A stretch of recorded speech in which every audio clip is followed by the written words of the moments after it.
Bismillahirrahmanirrahim. Assalamualaikum warahmatullahi wabarakatuh. Darso Arif Bakwama di sini di Toibo TV pada hari Kamis tanggal 11 Juli 2024. Di video terdahulu sudah saya laporkan di sini bahwa kembali Yusuf Mansur digugat oleh seseorang bernama Muhammad Jimmy. Jadi setelah Ibu Ili Siti Rahmah, kali ini seseorang bernama Muhammad Jimmy yang juga bertempat tinggal di Kabupaten Bogor menggugat Yusuf Mansur dan beberapa pihak terkait lainnya menyangkut investasi batubara tahun 2009 di Masjid Darussalam Kota Wisata Cibubur. Pak Muhammad Jimmy ini rupanya tidak ada dalam daftar jamaah Masjid Darussalam yang dimiliki oleh Zeni Mustafa dan teman-temannya. Bisa jadi Pak Muhammad Jimmy ini adalah satu dari sekian banyak orang mungkin yang di luar Masjid Darussalam yang ikut berinvestasi batubara kepada Yusuf Mansur pada tahun 2009 lalu. Pak Muhammad Jimmy perkaranya di Pengadilan Negeri Bogor bernomor 93 PDT G 2024 PN Bogor. Yang Pak Jimmy ini diwakili oleh kuasa hukumnya bernama Ibu Rafika Zumia Fitri SH. Dari materi gugatannya yang saya miliki, itu tak jauh berbeda dengan apa yang digugat oleh Ibu Ili Siti Rahmah lewat Pak Zeni Mustafa. Begitu pula para tergugatnya. Kalau Ibu Ilis memasukkan PPPA Darul Quran sebagai turut tergugat, maka Pak Jimmy memasukkan PPPA Darul Qurannya Yusuf Mansur itu sebagai tergugat 5. Nah, saudara-saudara, di luar duga Pak Jimmy ini lewat pengacaranya Ibu Rafika Zumia Fitri pada persidangan tanggal 20 Juni lalu itu sudah mencabut perkara tersebut. Dan di tangan saya ini sudah ada penetapan pencabutan perkara tersebut. Saudara-saudara, seseorang mencabut perkara perdatanya di pengadilan negeri itu tentunya banyak alasan. Biasanya alasan itu diantaranya ingin memperbaiki materi gugatan. Biasanya juga seseorang mencabut perkara itu karena pihak tergugat mau berdamai dan mau memenuhi materi-materi tuntutan yang disampaikan oleh pihak penggugat, sehingga mereka telah melakukan perdamaian di luar pengadilan. Atau bisa juga pihak penggugat itu mendapat tekanan-tekanan dari pihak tergugat, sehingga karena faktor ketakutan atau dan lain sebagainya, sehingga penggugat mencabut perkaranya. Dalam kasus gugatan Pak Jimmy ini atau perkara nomor 93 ini, dalam penetapan Pengadilan Negeri Bogor, di sini terbaca bahwa pihak penggugat yakni Pak Muhammad Jimmy itu mencabut gugatannya dengan alasan ingin memperbaiki materi gugatan. Apakah benar alasan tersebut? Wallahu a'lam. Kalau memang mau memperbaiki materi gugatan, maka bisa jadi dalam suatu waktu ke depan gugatan ini akan kembali didaftarkan oleh Pak Muhammad Jimmy. Saudara-saudara, untuk memperjelas masalah ini, saya pada tanggal 2 Juli yang lalu itu bertandan ke kantor pengacaranya Pak Jimmy, Ibu Rafika di Bandung. Ingin saya konfirmasi langsung apa alasan pencabutan perkara ini. Namun sayang Ibu Rafika tidak berada di kantor, dan lewat salah satu rekannya di situ saya sudah titipkan nomor telepon saya, email saya dan lain sebagainya. Dan Ibu Rafika lewat rekannya itu berjanji akan menghubungi saya, kemudian kita akan berbuat janji untuk bertemu. Sayang sampai hari ini, sampai video ini saya buat tanggal 11 Juli, Ibu Rafika tidak pernah menghubungi saya. Begitu juga saya konfirmasi lewat rekannya, juga saya belum mendapatkan jawaban yang memuaskan. Saudara-saudara, kali ini juga saya mau mengkabarkan bahwa Zeni Mustafa yang sudah melaporkan Yusuf Mansur dan pihak-pihak yang terkait investasi batubara itu di Mabes Polri tahun 2021 yang lalu. Bagaimana kelanjutan perkara masalah ini di Mabes Polri? Saya mau kabarkan di sini bahwa proses penyelidikan yang dilakukan oleh Mabes Polri sampai hari ini masih berlangsung. Berita terbaru terjadi pada tanggal 9 Juli yang baru lalu, hari Selasa. Itu beberapa penyidik dari Mabes Polri kembali mendatangi kota wisata. Selain bertemu dengan Zeni Mustafa, mereka juga mendatangi beberapa titik tempat kejadian investasi itu. Dan menurut informasi yang saya terima dari Zeni Mustafa, bahwa informasi dari penyidik mengatakan bahwa pihak-pihak terkait BMT Darussalam yang mengumpulkan investasi itu juga ada beberapa pihak di kota wisata, dan Yusuf Mansur akan dipanggil untuk menghadap ke Mabes Polri pada hari Senin tanggal 15 Juli yang akan datang ini. Saya insya Allah akan berkabar tentang perkembangan perkara ini. Saudara-saudara, untuk mengingatkan kembali kita soal masalah yang ditangani oleh Mabes Polri ini, pada video berikut saya akan memutar kembali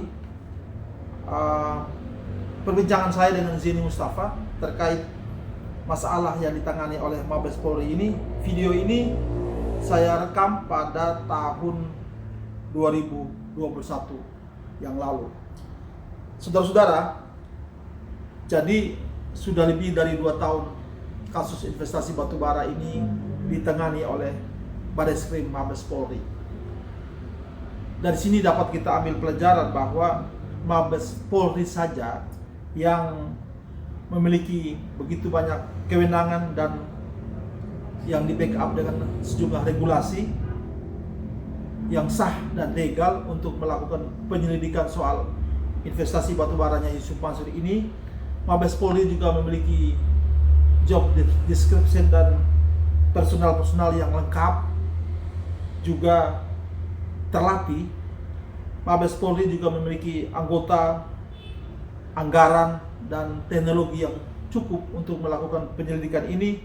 Namun ini pun masih berlangsung bertahun-tahun, lebih dari 2 tahun. Jadi menjawab kegelisahan sebagian pemerhati Toyibah TV bahwa kenapa sih kasus Yusuf Mansur ini bertahun-tahun tidak terselesaikan? Kenapa sih masalah Yusuf Mansur ini hanya ramai di pemberitaan tapi eksekusinya tidak ada? Sebagian pemerhati Toyibah TV sudah tidak sabar melihat Yusuf Mansur ditangkap polisi lah, dijebloskan ke penjara dan lain sebagainya. Tapi proses untuk itu tentunya tidak serta-merta, tidak mudah. Harus melalui proses yang legal, yang sah, memenuhi semua unsur-unsur dan ketentuan hukum, sehingga Yusuf Mansur juga pertanggungjawabannya diminta secara legal dan sah. Nah, saudara-saudara, saya mau kabarkan di sini juga bahwa investasi batubara itu yang uangnya dari jamaah Masjid Darussalam saja mencapai lebih dari 50 miliar, belum lagi yang di luar jamaah Masjid Darussalam, itu terjadi pada tahun 2009. Kemudian Yusuf Mansur mengaku bahwa pada dia mulai masuk dalam bisnis warung stick and shake ini pada tahun 2010. Dengan demikian, patut kita menduga jangan-jangan uang investasi batubara yang telah dikumpulkan oleh Yusuf Mansur beserta PT Adi Partner Perkasa itu jangan sampai digunakan untuk investasi di warung stick and shake. Kita bolehlah menduga seperti itu. Nah, bagaimana dugaan itu bisa muncul? Nanti saya akan putarkan atau lampirkan di sini wawancara Yusuf Mansur dengan reporter TV One yang kemudian disiarkan oleh TV One pada bulan Juni tahun 2021. Saudara-saudara, berikut ini saya lampirkan dua video. Video pertama soal perbincangan saya dengan Zeni Mustafa terkait penyelidikan di Mabes Polri yang saya lakukan pada bulan September tahun 2022. Kemudian saya lampirkan video Yusuf Mansur di TV One yang disiarkan oleh TV One pada bulan Juni tahun 2021. Semoga video saya ini bermanfaat bagi kita semua dan silakan dibagi sebanyak mungkin. Sampai bertemu pada video-video yang akan datang. Dari saya cukup sekian. Billahi taufiq wal hidayah. Wassalamualaikum warahmatullahi wabarakatuh. Rabu tanggal 28 September menjelang jam 5 sore, Pak Zeni Mustafa dan Pak Sudaryanto di Bareskrim Mabes Polri. Ada apa nih Pak Zeni hari ini di Mabes Polri, Pak Zeni? Silakan ya, Pak. Begini Pak Darso, hari ini saya memenuhi undangan dari Bareskrim Mabes Polri berkaitan dengan investasi batubara. Investasi batubara Jabal Nur yang terjadi pada jamaah Masjid Darussalam Kota Wisata Cibubur. Yang mana investasi tersebut melibatkan Yusuf Mansur, kemudian PT Adi Partner Perkasa, kemudian BMT Darussalam. Pak Zeni ada surat undangannya, Pak? Ada surat undangannya. Pak Zeni bisa tunjukkan ya? Bisa saya tunjukkan di surat undangannya. Tanggal 22 September ya, Pak? Ya. Pak Zeni sebelumnya Pak Zeni sudah melaporkan ke Mabes Polri, Pak? Jadi saya berkaitan dengan perkara tersebut, memang saya membuat surat pengaduan. Intinya saya buat surat pengaduan kepada 9 institusi, Pak.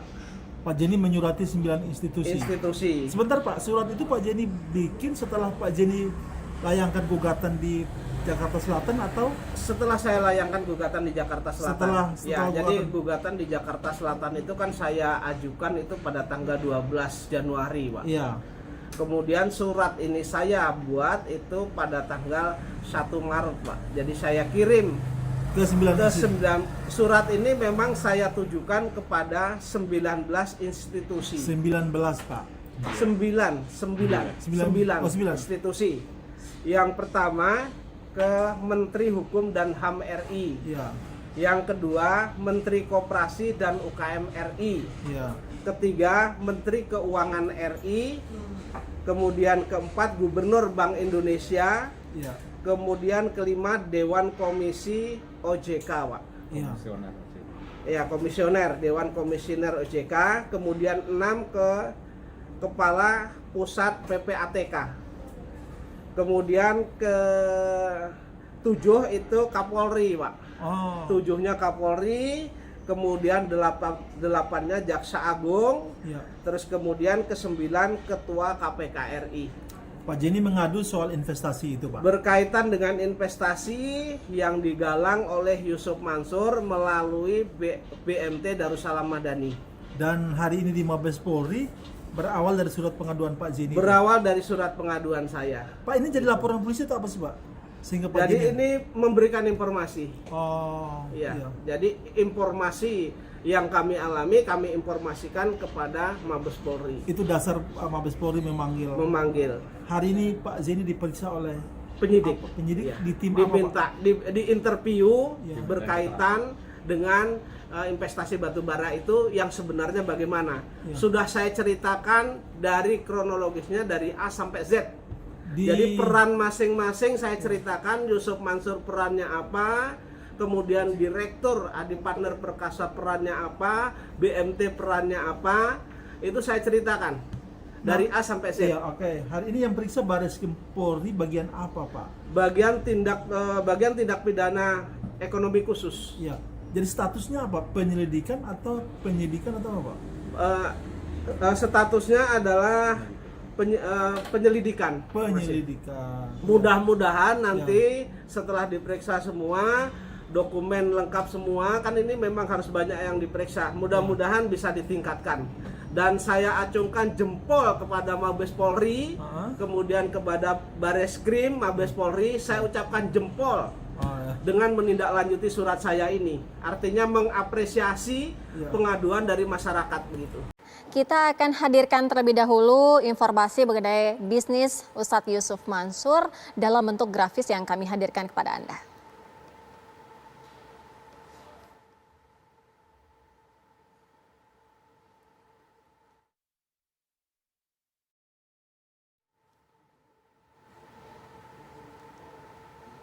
Ya, itu tadi merupakan bentuk tulisan begitu ya, informasi mengenai bisnis Ustadz Yusuf Mansur.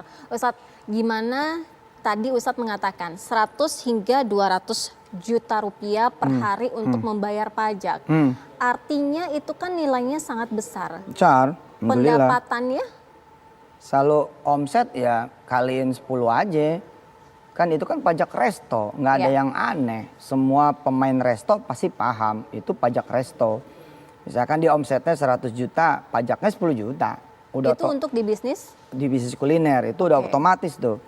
Nah di warung Steak and Shake, saya tidak sendirian ya. Ada Mas Jody, ada Mbak Anik, ada kawan-kawan yang lain, ada istri saya juga. Nah kita memang ngejar supaya kemudian omset ini naik terus dengan cara kita ekspansif, membuka cabang di mana-mana yang baru. Nah, ketika pandemi blessing malah, ketika pandemi malah kita buka cabang baru mungkin lebih dari 5, 10 kali. 50? Enggak, lebih dari 5 atau 10 gitu. 10, kurang lebih ya. Tapi kan tuh investasi udah kurang lebih 20 miliar itu. Masa pandemi loh. Jadi sebenarnya sih nggak ada kesulitan itu ya, asal yakin, berdoa pada Allah dan niatnya baik. Nah niatnya Mas Jody sama Mbak Anik, pemegang saham yang lain di warung steak yang mayority, niatnya adalah ngambilin orang yang pada nganggur supaya kerja. Cakep. Sampai kurang lebih 2.000 pegawai Ustaz. Iya kurang untuk lebih. Di kuliner. Jadi kan yang gitu-gitu ditolongin sama Allah gitu loh. Jadi nomor satunya jangan duit dulu gitu. Ntar ngikut lah kalau duit. Ustaz, target awal ketika ikut terlibat dalam bisnis kuliner, apa yang menjadi konsep pemikiran Ustaz? Nyari jalan supaya bisa ngebiayain anak-anak tahfiz. Nyari jalan supaya kemudian bisa buka rumah-rumah tahfiz di mana saja. Nyari jalan supaya bisa menjadi donatur, bukan cuma mengajak orang menjadi donatur, tapi menjadi donatur. Maka 2010 ketika saya masuk pertama kali ke Warung Steak and Shake,